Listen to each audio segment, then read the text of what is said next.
ശ്രീ സിബി സത്യൻ, സലീമടവ് പറയുന്ന പോലെയാണോ കാര്യങ്ങൾ? ഇപ്പോൾ പഴയ ബിരിയാണി ചെമ്പിൻ്റെ കാര്യമൊക്കെ പറഞ്ഞുകൊണ്ട് പ്രതിരോധം തീർക്കുകയാണ്. ഇത് LDF അങ്ങനെയാണ് ചെയ്യുന്നത്. പക്ഷേ LDFിൽ തന്നെ CPM അതിശക്തമായിട്ട് EDക്കെതിരെ രംഗത്തെത്തുന്നുണ്ട്, കേന്ദ്ര ഏജൻസിക്കെതിരെ. പക്ഷേ CPI അത്ര കണ്ട് ന്യായീകരിക്കുന്നില്ല. നിയമത്തിൻ്റെ വഴിക്ക് പോകട്ടെ എന്നുള്ള നിലപാടെടുത്തിട്ടുണ്ട്. പക്ഷേ ഈ കേസിൻ്റെ മെറിറ്റ് വിസ്മരിച്ചുകൊണ്ട് അല്ലെങ്കിൽ കണ്ടില്ല എന്ന് ഭാവിച്ചുകൊണ്ട് എങ്ങനെ പ്രതിരോധം തീർക്കുവാൻ CPMന് കഴിയും? ഇപ്പോൾ ED പുറത്തുവിട്ടിരിക്കുന്ന വിവരങ്ങൾ മെറിറ്റുള്ളത് തന്നെയല്ലേ സിബി? മഞ്ജുഷ്, LDF പ്രതിനിധിയുടെ ഈ വാദഗതികൾ കേട്ട് കഴിഞ്ഞാൽ അരി എത്ര എന്ന് ചോദിക്കുമ്പോൾ വയറഞ്ഞാഴി എന്ന് പറയുന്ന പോലുള്ള ഒരു രീതിയാണ് അദ്ദേഹം പിന്തുടരുന്നത്. അദ്ദേഹം പറയുന്നത് ഇലക്ഷൻ ഫണ്ട് അന്വേഷിക്കണം, അതന്വേഷിക്കണം, ലീഗിന്റെ നേതാക്കന്മാരുടെ വീട്ടിൽ റെയ്ഡ് നടത്തിയാൽ അവിടെ ഹവാലയുടെ ഇടപാടുകൾ കാണും. അപ്പൊ ഇതൊക്കെ കൊണ്ട് ശ്രീമതി വീണ വിജയന്റെ ഇടപാടുകൾ സാധൂകരിക്കപ്പെടുന്നു എന്ന് എനിക്ക് മനസ്സിലായില്ല. ഇനി അതായിരിക്കും അദ്ദേഹം ഉദ്ദേശിക്കുന്നത്. കാരണം ഞങ്ങളുടെ രാഷ്ട്രീയ നേതാക്കന്മാരൊക്കെ കുറച്ച് ഇടപാടുകളൊക്കെ നടത്തുന്നവരാണ്, അതുകൊണ്ട് ഇതെല്ലാം പുറത്തു മാപ്പാക്കണം എന്ന ഒരു മാപ്പപേക്ഷയാണോ അദ്ദേഹം മുന്നോട്ട് വെക്കുന്നത് എന്ന് നമുക്ക് സംശയിക്കേണ്ട അവസ്ഥയാണ്. അപ്പൊ എന്തായാലും ഇവിടെ എനിക്ക് വളരെ രസകരമായി തോന്നുന്ന ഒരു സംഗതി, കേരളത്തിന്റെ മുൻ മുഖ്യമന്ത്രി, അദ്ദേഹം മുഖ്യമന്ത്രിയായിരുന്ന കാലത്ത് അദ്ദേഹത്തിന്റെ മകൾ ഇത്രയും റെക്ലെസ് ആയിട്ടുള്ള ഇടപാടുകളിൽ ഏർപ്പെടുക, അതായത് ഒരു വളരെ നിസ്സാരപ്പെട്ട ഒരു അന്വേഷണത്തിന് പോലും കണ്ടെത്താൻ കഴിയാവുന്ന രീതിയിൽ ഒരു ഷെൽ കമ്പനി രൂപീകരിക്കുക, ഷെൽ കമ്പനിയിൽ സ്വയം പാർട്ണറാവുക, ഇങ്ങനെയൊക്കെയുള്ള കലാപരിപാടികളൊക്കെ ചെയ്യുന്നതിനെ എന്താണ് വിളിക്കേണ്ടതെന്ന് എനിക്ക് മനസ്സിലാവുന്നില്ല. പക്ഷേ വളരെ എന്താ പറയുന്നത്, നിരാശാജനകം. കാരണം ബുദ്ധിജീവികൾ ഉണ്ട് എന്ന് കരുതപ്പെടുന്ന LDFന്റെ അല്ലെങ്കിൽ സാമ്പത്തിക ബുദ്ധിജീവികൾ ഉണ്ട് എന്നൊക്കെ കരുതുന്ന LDFന്റെ ഒരു ഉന്നത നേതാവിന്റെ മകൾ ഇമാതിരിയുള്ള റെക്ലെസ് ആയിട്ടുള്ള ഇടപാടുകളിലൊക്കെ ചെന്ന് ചാടുക എന്ന് പറയുന്നത് സത്യത്തിൽ വളരെ കഷ്ടമാണ്. കാരണം ഇവിടെ നിലവില് പിണറായി വിജയന് ഒരു കാരണവശാലും ഈ ഇടപാടുകളുടെ എന്താ പറയുക ബാധ്യതയിൽ നിന്ന് ഒഴിഞ്ഞു മാറാൻ പറ്റില്ല. അദ്ദേഹത്തിന് എന്റെ കൈകൾ ശുദ്ധമാണെന്ന് ഇനി പറയാൻ പറ്റുമെന്ന് തോന്നുന്നില്ല. കാരണം ഹവാല ഇടപാടിന്റെ കൃത്യമായ രേഖകൾ ED പുറത്തുവിട്ടു എന്നാണ് അവരുടെ പത്രക്കുറിപ്പിൽ നിന്ന് നമുക്ക് മനസ്സിലാവുന്നത്. അപ്പം ഈ EDയുടെ നേരത്തെ ഞാൻ പറഞ്ഞതുപോലെ ഈ EDയുടെ ഒരുപാട് അന്വേഷണങ്ങൾ എവിടെത്തി എന്നുള്ളതിന്റെ രാഷ്ട്രീയപരമായ ചോദ്യങ്ങൾ അവിടെ നിൽക്കുന്നുണ്ട്. അതിൽ എത്ര പേര് കൺവിക്റ്റഡ് ആയി എന്നുള്ളതിന്റെ രാഷ്ട്രീയപരമായ ചോദ്യങ്ങൾ അവിടെ നിൽക്കുന്നുണ്ട്. അതൊക്കെ അവിടെ നിൽക്കുമ്പോഴും ഇവരുടെ കണ്ടെത്തലുകൾ എന്ന് പറഞ്ഞിട്ടൊരു ഗവൺമെന്റ് ഏജൻസി പുറത്തുവിടുന്ന കുറച്ച് വസ്തുതകളുണ്ടല്ലോ. ഈ വസ്തുതകൾ ഇത് വസ്തുതാ വിരുദ്ധമാണെങ്കിൽ തീർച്ചയായിട്ടും ഏജൻസിക്കെതിരെ ഇവർക്ക് മാനനഷ്ട കേസൊക്കെ ഫയൽ ചെയ്യാവുന്നതാണ്. അപ്പൊ അവരതൊന്നും ചെയ്യുന്നില്ല എന്നതിന്റെ അർത്ഥം അവർക്കെതിരെ കൃത്യമായിട്ട് ഇത്തരം സാധനങ്ങളൊക്കെ ഈ ED കണ്ടുപിടിക്കുകയും പുറത്തു കൊണ്ടുവരികയും ചെയ്തു എന്നുള്ളത് തന്നെയാണ്.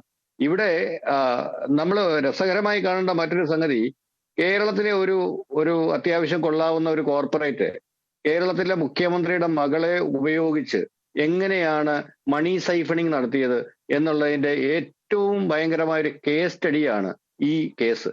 കാരണം CMRL എന്ന് പറയുന്ന കമ്പനി അവരുടെ ഉപകമ്പനിയിൽ നിന്ന് അതിന്റെ ഉടമസ്ഥന്റെ മറ്റൊരു ഉപകമ്പനിയിൽ നിന്ന് കുറച്ച് പണം കടം കൊടുക്കുന്നു. ആ പണത്തിന്റെ EMI CMRL വഴി കൊടുത്തിട്ട് അത് ഇപ്പുറത്ത് അടപ്പിക്കുന്നു. അപ്പൊ ഈ ഒരു സാധനം, അതായത് അവർക്ക് കുറച്ച് പണം കൊടുത്തിട്ടുണ്ട്, ആ കൊടുത്തത് കടമാണെന്ന് അവർ പറയുന്നു, കൈക്കൂലിയാണെന്ന് മറ്റുള്ളവർ പറയുന്നു. എന്തു തന്നെയായാലും ആ പൈസ CMRL എന്ന് പറയുന്ന മെയിൻ കമ്പനി വഴി എന്താ പറയുന്നത് റൂട്ട് ചെയ്ത് അവർ വളരെ കൃത്യമായിട്ട് മറ്റേ കമ്പനിയിലേക്ക് ആ പൈസ എത്തിക്കുന്ന ഒരു പരിപാടിയാണ് ഇവിടെ നടന്നത്. അപ്പൊ അതിനകത്ത് ടാക്സ് വെട്ടിപ്പടക്കമുള്ള എല്ലാ ടാക്സ് ഇവേഷൻസും അതിനകത്ത് നടന്നിട്ടുണ്ട്. അപ്പൊ അങ്ങനെ ആ ടാക്സ് ഇവേഷനെ പറ്റിയുള്ള ഒരു അന്വേഷണമാണ് ഇപ്പോൾ ED ഏറ്റെടുത്ത് ഇപ്പൊ ഇവിടം വരെ എത്തി നിൽക്കുന്നത്.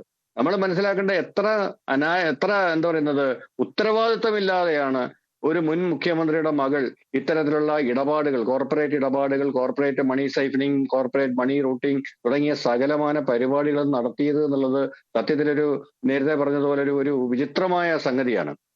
CPMന് യാതൊരു നിയന്ത്രണവും ഇത്തരം കാര്യങ്ങളിൽ ഇല്ല എന്ന് വളരെ കൃത്യം, അതായത് പിണറായി വിജയനും അദ്ദേഹവുമായി കൂട്ടുചേർന്ന് നിൽക്കുന്ന ഒരു സംഘം ആൾക്കാർക്കും ഇടയിൽ CPMന് പാർട്ടിക്ക് യാതൊരു നിയന്ത്രണവും ഇല്ലായിരുന്നു. പിണറായി വിജയൻ തന്നെയായിരുന്നു CPM.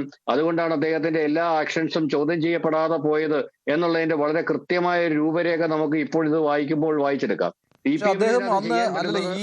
ഈ വിഷയമൊക്കെ നിയമസഭയിൽ വന്നതാണ്, പലതവണ നിയമസഭയിൽ വന്നതാണ്. അന്ന് പക്ഷേ വളരെ കോൺഫിഡൻ്റ് ആയിട്ട് തന്നെയാണല്ലോ അന്നത്തെ മുഖ്യമന്ത്രിയായിരുന്ന പിണറായി വിജയൻ മറുപടി നൽകിയത്. ആ മറുപടി ഒരിക്കൽ കൂടി കേൾക്കാം. ഈ കൈകൾ ശുദ്ധമാണ് എന്നുള്ള ചരിത്രപ്രസിദ്ധമായ ആ ഡയലോഗ് അതൊരു തവണയോടെ കേൾക്കാം. എനിക്കൊരു മാനസിക കുരുക്കും ഉണ്ടാവില്ല. ഞാൻ പരസ്യമായിട്ടൊരു യോഗത്തിൽ പറഞ്ഞല്ലോ, മനസ്സമാധാനമാണ് പ്രധാനം.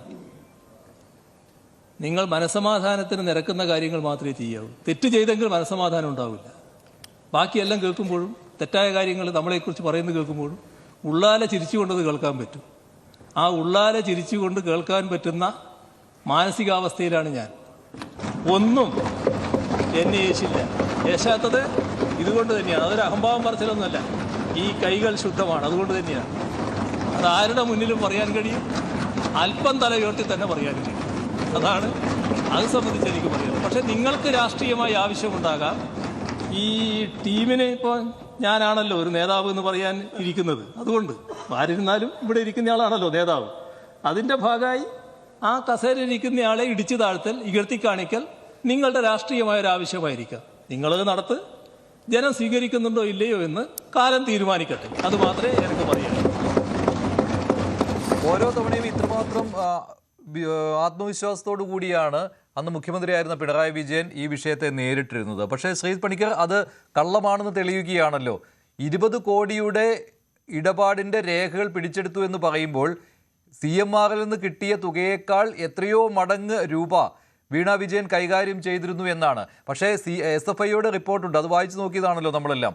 അതിൽ CMRൽ ആയിട്ടുള്ള ഇടപാടിലൂടെ മാത്രമാണ് ഈ കമ്പനിക്ക്, എക്സാലോജി കമ്പനിക്ക് എന്തെങ്കിലും ലാഭം കിട്ടിയത്. അതിനു മുമ്പ് ആ കമ്പനി നഷ്ടത്തിലായിരുന്നു. ഈ ഇടപാടിന് ശേഷവും ആ കമ്പനി നഷ്ടത്തിലായിരുന്നു. പിന്നെ ആ കമ്പനി നിർത്തുകയാണ് ചെയ്തത്. എക്സാലോജിക് എന്നുള്ള കമ്പനിയെ ഇപ്പോഴില്ല. അപ്പോൾ ആ സമയത്തും വീണ നടത്തിയ ഇടപാടുകൾ കിട്ടിയ വരുമാനത്തേക്കാൾ വളരെയധികം മടങ്ങ് ഉള്ള തുകയ്ക്കുള്ളതായിരുന്നു. അതാണല്ലോ 20 കോടിയുടെ കണക്ക് അവിടെ വരുന്നത്.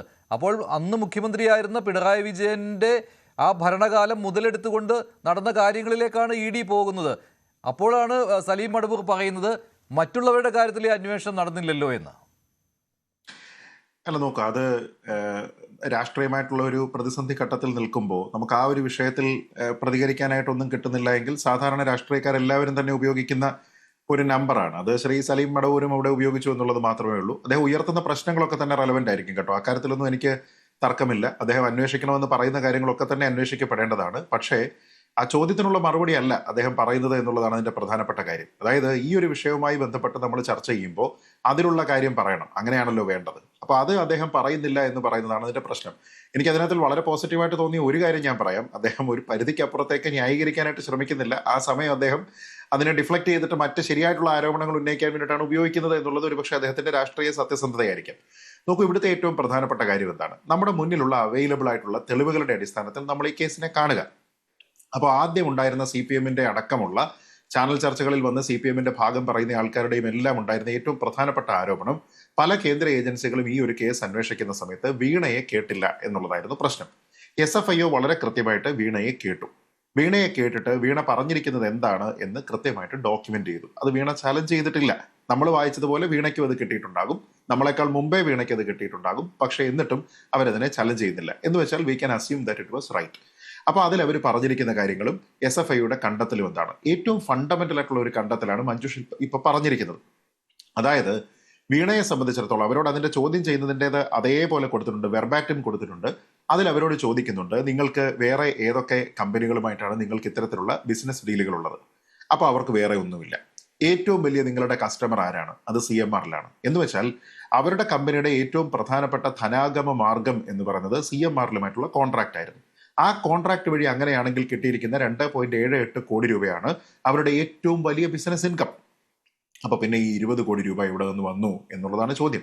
ഈ 85 ലക്ഷം വന്നിരിക്കുന്ന കാര്യത്തിനെ നമുക്ക് വേണമെങ്കിൽ ഇതിന്റെ ഒരു സബ്സെറ്റ് ആയിട്ടൊക്കെ കൂട്ടാം. പക്ഷേ 2.78 കോടിയുടെ എത്ര മടങ്ങാണ് 20 കോടി എന്നുള്ളതാണ് പ്രധാനപ്പെട്ട ഒരു ചോദ്യം. അപ്പൊ അങ്ങനെയാണ് എങ്കിൽ ഇവിടെ ശരിയായിട്ടുള്ള ഇടപെടലുകൾ അല്ല നടന്നിരിക്കുന്നത് എന്നുള്ളൊരു ചോദ്യമുണ്ട്. പിന്നെ കൂടുതൽ വാർത്തകൾക്ക് News 18 Keralam YouTube channel subscribe ചെയ്യുക.